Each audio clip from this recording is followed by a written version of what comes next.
بسم اللہ الرحمن الرحیم۔ السلام علیکم۔ پچھلی قسط میں ہم نے حضرت رابعہ بصری کے بارے میں ویڈیو بنائی تھی۔ آج اس کا اگلا پارٹ ہے۔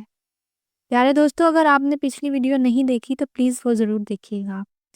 اب ہم اپنی اگلی ویڈیو کی طرف چلتے ہیں۔ وہ اللہ تعالیٰ سے ہم کلام ہوتی ہیں، رات کو اللہ کی عبادت کرتی ہیں اور وہ اس طرح باتیں کرتی ہیں: اے اللہ، تیری اس ادنا سی کنیز کا یہی دل چاہتا ہے کہ رات دن تیری بندگی کرے، تیری حضوری میں وقت گزارے، مگر کیا کروں میرے آقا، تمام دن دنیاوی مالک کی خدمت میں گزارتی ہوں، فرصت ہی نہیں ملتی۔ ہاں، رات کو اس کے سو جانے کے بعد، دنیاوی فرض پورا کرنے کے بعد تیرے حضور حاضر ہوتی ہوں۔ اس رات میں جتنا بھی ہو سکتا ہے تیرا حق کے بندگی ادا کرنے کی کوشش کرتی ہوں، مگر مجھے احساس ہے یوں بات نہیں بنتی، نہ ہی تیرا حق ادا ہوتا ہے۔ حضرت رابعہ بصری کے مالک نے جب یہ رابعہ بصری کے کلمات سنے تو اس کا مردہ ضمیر جاگ اٹھا اور اس نے اللہ سے گناہوں سے معافی مانگی۔ وہ ادب سے رابعہ بصری سے کہا: میں آپ سے معافی مانگتا ہوں، میری طرف سے آپ کو اب کبھی گلہ نہیں ہوگا۔ اگر آپ یہاں رہنا چاہیں تو رہ سکتی ہیں، میں آپ کی خدمت میں حاضر ہوں۔ اگر آپ جانا چاہیں تو آپ جا سکتی ہیں، یہ سب آپ کے اختیار میں ہے۔ اور آپ کے مالک نے حضرت رابعہ بصری کو آزاد کر دیا تو آپ علوم ظاہری حاصل کرنے کے لیے بصرہ سے کوفہ تشریف لے گئی اور اپنے وقت کو علمی مرکز پر وقف کر دیا، جہاں نادر روزگار علماء ہر وقت موجود رہتے تھے۔ حضرت رابعہ بصری نہایت ذہین خاتون تھیں۔ آپ نے بہت کم مدت میں قرآن پاک کو حفظ کر لیا۔ حضرت رابعہ بصری نے فقہ اور حدیث کی بھی تعلیم حاصل کی، پھر دونوں علوم میں اس قدر مہارت حاصل کر لی جب آپ وعظ فرماتی تھی تو بڑے بڑے محدث اور فقیہ حیران رہ جاتے تھے۔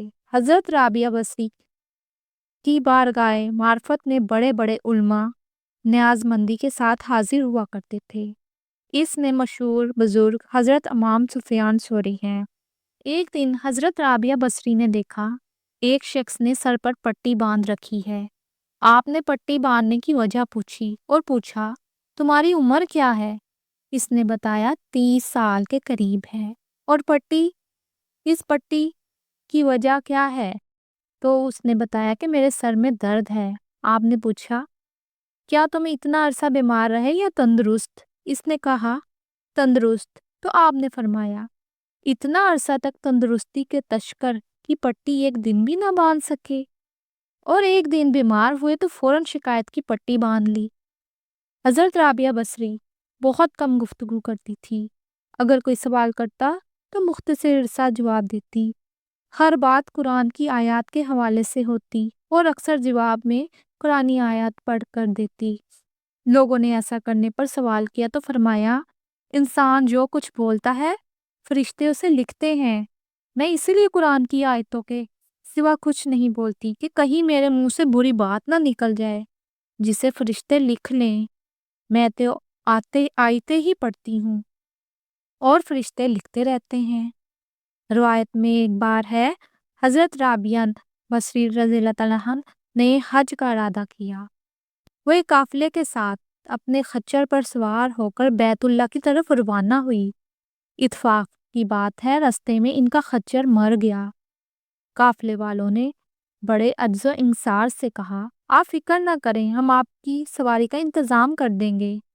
حضرت رابعہ بصری ان دنوں اللہ کی محبت میں سکون اور قلب پایا۔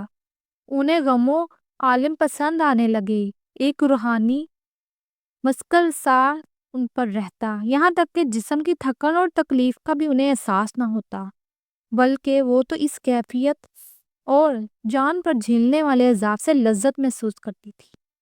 ان کی محویت اور سکر کا یہ عالم ہوتا کہ ایک بار سجدے میں گری تو چٹائی کا تنکا ان کی آنکھ میں گھس گیا، مگر انہیں درد کا احساس ہی نہ ہوا۔ انہوں نے پرواہ نہیں کی اور اپنی عبادت کو جاری رکھا۔ اسی طرح ایک بار حالت جذب میں نماز پڑھتے ہوئے اٹھی تو ان کے سر پر ایک ستون سے ان کا سر ٹکرا کر پھٹ گیا۔ دیکھنے والے نے کہا اور ان سے پوچھنے لگا۔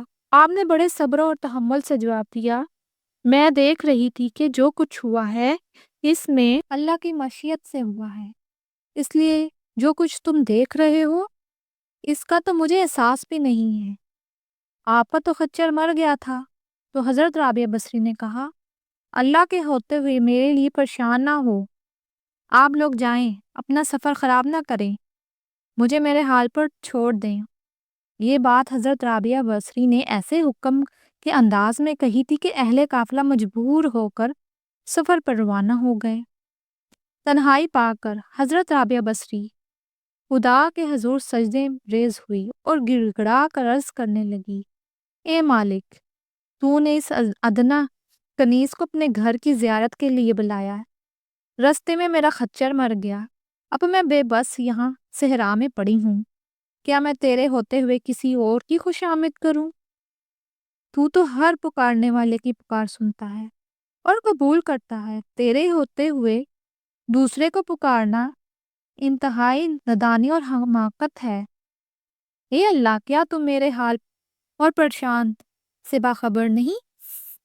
ابھی رابعہ بصری نے دعا ختم ہی نہیں کی تھی اور سجدے سے سر اٹھایا ہی نہ تھا کہ قدرت کاملہ سے رب العزت نے اسی خچر کو دوبارہ زندہ کر دیا۔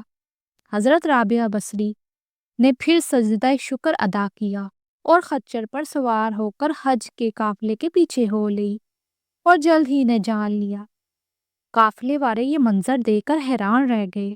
حضرت رابعہ بصری کے قرب الہی اور قدرت کاملہ کے اور بھی اسیر ہو گئے۔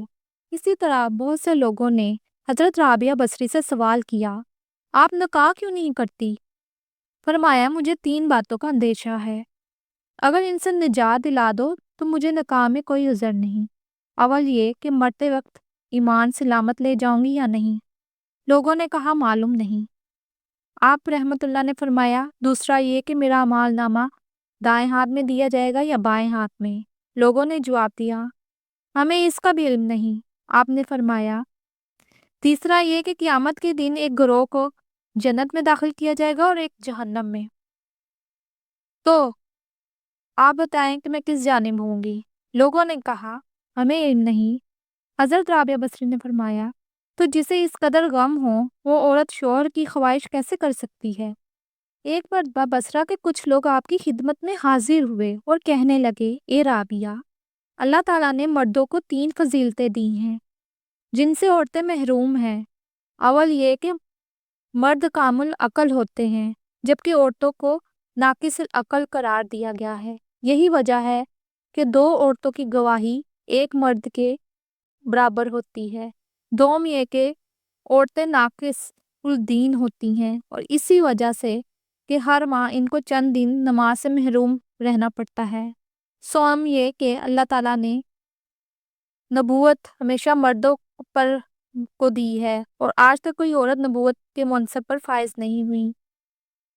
اور جو لوگ یہ باتیں حضرت رابعہ بصری سے کر رہے تھے، ان کا مقصد آپ کو طنز و مذاق کرنا تھا، مگر آپ نے بڑے صبر و تحمل کے ساتھ ان کی باتوں کو سنا اور فرمایا، اللہ تعالیٰ نے بھی عورتوں کو 3 ایسی فضیلتیں دی ہیں جن سے مرد محروم ہیں۔ اول یہ کہ آج تک کسی عورت نے خدائی کا دعویٰ نہیں کیا، یہ خاصیت صرف مردوں میں ہی ہے، انہی کے حصے میں آئی ہے کہ انہوں نے خدائی کا بھی دعویٰ کرنے سے گریز نہیں کیا۔ دوم یہ کہ عورتوں کے ہاں محنت نہیں ہے، یہ بھی خاصہ صرف مردوں کے لیے ہے۔ سوم یہ کہ اللہ تعالیٰ نے کبھی کسی عورت کو نبوت پر فائز نہیں کیا، لیکن مردوں میں جتنے میں انبیاء، صدیقین، اولین، کرام، شہداء پیدا ہوئے ہیں وہ عورتوں ہی کے بدن سے پیدا ہوئے ہیں، انہی کی گود میں انہوں نے تربیت حاصل کی۔ کیا عورتوں کا یہ مرتبہ کم ہے؟ وہ لوگ حضرت رابعہ بصری رحمت اللہ کا جواب سن کر خاموش ہو گئے۔ ایک دفعہ ایک شخص حضرت رابعہ بصری کی خدمت میں 40 دینار پیش کی اور کہا، اس سے آپ اپنی ضرورت پوری کر لیجئے۔ اس شخص کی یہ بات سن کر آپ رو پڑی اور اپنا چہرہ آسمان کی طرف کر کے فرمایا، وہ خوب جانتا ہے کہ دنیا مانگتے ہوئے میں اس سے بھی شرماتی ہوں، حالانکہ تمام چیزیں اسی کے قبضہ قدرت میں ہیں۔ پھر میں ایسے شخص سے کیوں لوں جس کی کوئی حیثیت ہی نہیں؟ حضرت رابعہ بصری کو اللہ تعالیٰ کے وعدوں پر یقین کامل تھا۔ حضرت رابعہ بصری کا اللہ تعالیٰ نے بہت بلند درجہ عطا کیا تھا۔ ایک مرتبہ کا ذکر، آپ ظہر کی نماز پڑھ کر کھانا کھانے کا خیال کر ہی رہی تھی، اسی اثناء میں دو درویش آپ سے ملاقات کرنے کے غرض سے حاضر ہوئے۔ چونکہ کھانے کا وقت تھا، اس لیے حضرت رابعہ بصری رحمت اللہ نے خادمہ سے پوچھا، گھر میں کتنی روٹیاں ہیں؟ خادمہ نے کہا 2 روٹیاں ہیں۔ ابھی یہ بات ہو ہی رہی تھی کہ دروازے پر ایک سائل نے صدا لگائی کہ اسے روٹی دی جائے۔ حضرت رابعہ بصری رحمت اللہ نے وہ دونوں روٹیاں اٹھا کر اس کو دے دی اور خود پردے کی آڑ میں مہمانوں کے ساتھ گفتگو فرماتی رہی۔ تھوڑی دیر کے بعد ایک کنیز خدمت میں حاضر ہوئی اور عرض کیا، یہ روٹیاں میری مالکہ نے بھجوائی ہیں۔ آپ نے اپنی خادمہ سے کہا، روٹیاں کو گنو، کتنی ہیں؟ خادمہ نے روٹیاں گنی اور عرض کیا، 18 ہیں۔ حضرت رابعہ بصری رحمت اللہ نے روٹیاں لانے والی سے کہا، یہ روٹیاں واپس لے جاؤ، یہ میرے لیے نہیں ہیں، یہ کسی اور کی ہوں گی۔ تمہاری مالکہ کو غلطی لگی ہے، ہماری تو 20 روٹیاں تھیں۔ کنیز نے اصرار کرتے ہوئے کہا، میری مالکہ نے یہ روٹیاں آپ کے لیے ہی بھیجی ہیں، لیکن آپ نے اس کو لینے سے انکار کر دیا اور روٹی واپس کر دی۔ کنیز جب واپس گئی تو اس نے اپنی مالکہ سے سارا واقعہ بیان کیا، تو مالکہ نے کہا، میں واقعی ہی 20 روٹیاں ہی بھیجی تھیں، لیکن غلطی سے 18 چلے گی۔ اب تم ان میں 2 مزید اور روٹیاں شامل کر کر لے جاؤ۔ چنانچہ کنیز دوبارہ 20 روٹیاں لے کر آپ کی خدمت میں حاضر ہوئی تو آپ نے وہ 20 روٹیاں لے لی اور مہمانوں کو کھانے کے لیے پیش کر دی۔ مہمان تمام واقعوں کو بڑی حیرت سے دیکھ رہے تھے۔ جب کھانا کھا چکے تو پوچھا، آخر کیا معاملہ ہے؟ حضرت رابعہ بصری نے فرمایا، اس میں حیران ہونے والی کیا بات ہے؟ تم جب میرے پاس آئے تھے تو مجھے احساس تھا کہ تمہیں بھوک لگی ہے، لیکن میرے پاس صرف 2 روٹیاں تھیں اور ان 2 روٹیوں سے تمہارا پیٹ نہیں بھر سکتا تھا، اس لیے ایک سائل آیا تو میں نے اللہ تعالیٰ سے تجارت کی اور اس کو اللہ کے نام پر 2 روٹیاں دے دی، اور میرا اللہ فرماتا ہے، ہم ایک کے بدلے 10 دیتے ہیں۔ مجھے کامل یقین تھا کہ ضرور اس کے بدلے مجھے 20 روٹیاں دے گا۔ چنانچہ جب ایک کنیز روٹیاں لے کر آئی تو میں نے شمار کی تو وہ 18 تھیں، حالانکہ روٹیاں تو 20 ہونی چاہیے تھی، اس لیے میں نے وہ روٹیاں واپس کر دی۔ پھر جب وہ دوبارہ لے کر آئی تو 20 روٹیاں پوری تھی، تو میں نے وہ تمہارے سامنے پیش کر دی۔ مہمانوں نے جب یہ بات سنی تو حضرت رابعہ بصری رحمت اللہ کا اللہ تعالیٰ پر کامل یقین دے کر حیران رہ گئے۔ پیارے دوستو، اگر یہ باتیں آپ کو اچھی لگی تو پلیز میرے چینل کو سبسکرائب، لائک اور شیئر ضرور کیجیے گا۔